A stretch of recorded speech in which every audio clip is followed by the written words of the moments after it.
Isigaw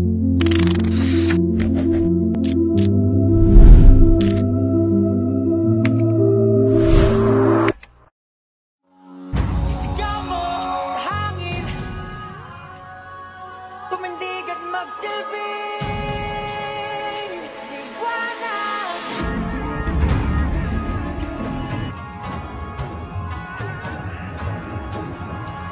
Liwanag sa dilim. Whoa, whoa.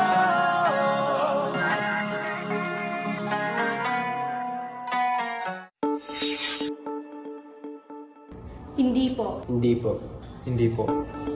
Ang vote-buying po kasi ay talamak na dito sa Pilipinas. Yung nag-aabot ng pera yung mga kandidato. O kaya yung pagbibigay nila ng regalo para mahalal sila sa pwesto. Wala naman tayong ibang dinuduga kundi yung sarili natin. At higit pa doon, nakasalalay din ang ating integridad at konsensya bilang isang tao. Kaya kailangan natin palawakin ang ating mga isip. Hindi hadlang ang kahirapan para ipagbili ang ating mga boto. Mas maghihirap ang ating bansa kung patuloy na ginagawa to. Kung patuloy na kinukultura to sa bawat eleksyon. Pag ipinagbili mo ang boto mo, para mo na rin ipinagbili ang kinabukasan mo, pamilya mo, at higit sa lahat, kalayaan ng karapatan mo. Para na rin natin binigyan ng kapangyarihan yung mga taong kapangyarihan lang ang tanging hawak. Huwag Magbili ang boto. bumoto ng sigurado. There are about 68.4 million Filipinos registered to vote for new members of the Senate down to local government officials in the upcoming 2025 midterm elections.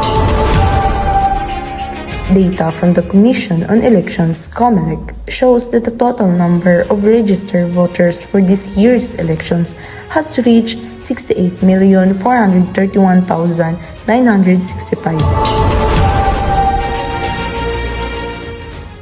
Educate yourself. Start by learning about the issues, candidates, and ballot measures. Attend debates, forums, and town hall meetings to get a first-hand understanding of the topics. Consult with others, engage with your community, faith leaders, and local organizations to gather diverse perspectives and insight. Fellow citizens, elections are our chance to shape the future. Let's exercise our right and responsibility to vote. Demand transparency and accountability from leaders. Make your voice heard. Vote. Thank you.